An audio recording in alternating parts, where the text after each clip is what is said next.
Mana yana bitta kir mashinamizga kelganmiz. Xudo xolasa mana pachimligini olib chiqish, obzor qilib beramiz. Kir mashinamiz Xofmi. Mana yechib olamiz. Shu video davomida biz ko'rsatib boramiz, xudo xolasa. O'sha qilayotgan ishlarimizni, mana klientimizning o'ylariga kelganmiz. Mana o'ylarni joyida qilib beramiz. Mana joyida, mana o'zida.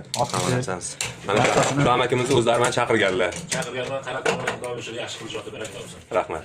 Yechib chochib oldik, xudo xolasa mana. Mana hamma narsasi mana. Ishlari.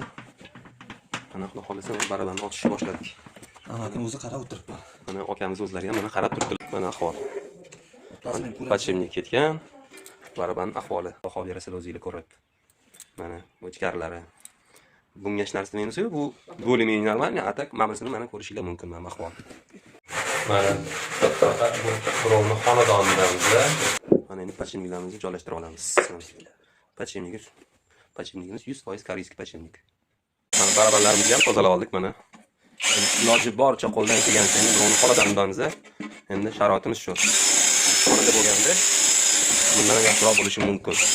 Quritishi boshladi, xudo xolasa ana ishlayapti. Amaki bizdan rozimisiz? Rozimisiz? Sog' bo'linglar, yaxshi ishlaydilar. Xudo xolasa rozi bo'ling bizdan ham. Malades, rahmat. Sog' bo'ling, sog' bo'ling. Xo'p, rahmat sizga.